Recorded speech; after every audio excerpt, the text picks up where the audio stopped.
আজ আমরা আলোচনা করব ইউনিয়ন বাজেট 2026-27 এর প্রতিরক্ষা বরাদ্দ নিয়ে, যা এই বছরের বাজেটের অন্যতম গুরুত্বপূর্ণ দিক। ভারতের সামরিক প্রস্তুতি, আধুনিকীকরণ এবং আত্মনির্ভরতার ক্ষেত্রে এই বাজেট কি বার্তা দিচ্ছে, চলুন খুব সহজ ভাষায় বুঝে নিই।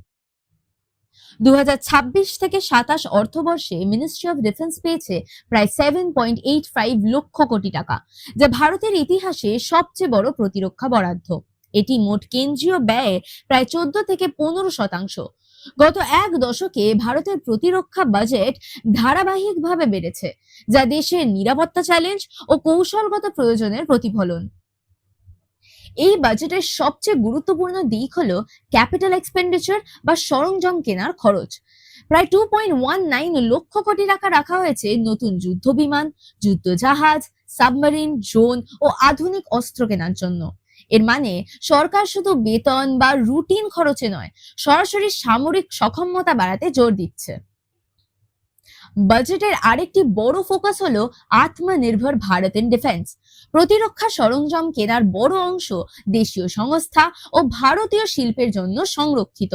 এর ফলে আমদানির উপর নির্ভরতা কমবে, দেশীয় ডিফেন্স ইন্ডাস্ট্রি শক্তিশালী হবে, কর্মসংস্থান তৈরি হবে।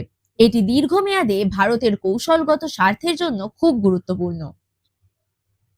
ডিআরডিওর জন্য বরাদ্দ বাড়ানো হয়েছে, যাতে নতুন প্রযুক্তি, অস্ত্র ও গবেষণায় গতি আসে। এছাড়া ex serviceman contributory health scheme ECHS এ বেশি টাকা বরাদ্দ করা হয়েছে, যার ফলে প্রাক্তন সেনা ও তাদের পরিবার ভালোভাবে স্বাস্থ্য সেবা পাবেন। বিশেষজ্ঞরা বলছেন এই বাজেট ভারতের প্রতিরক্ষা প্রস্তুতিকে আরো শক্তিশালী করবে।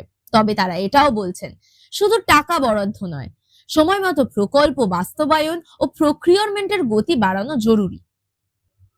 সংক্ষেপে বললে, ইউনিয়ন বাজেট 2026-27 এ প্রতিরক্ষা খাতে আধুনিকীকরণ, দেশীয় উৎপাদন এবং সেনাদের কল্যাণ, এই তিনটি বিষয়ের উপর বিশেষ জোর দেওয়া হয়েছে। ভারতের নিরাপত্তা ও কৌশলগত শক্তি বাড়ানোর পথে এটি একটি গুরুত্বপূর্ণ পদক্ষেপ। ভিডিওটা উপকারী লাগলে লাইক ও শেয়ার করো। কমেন্টে জানাও পরের কোন বাজেট বা কারেন্ট অ্যাফেয়ার্স বিষয়টা সহজ করে জানতে চাও। আরামবাগ পাঠশালা।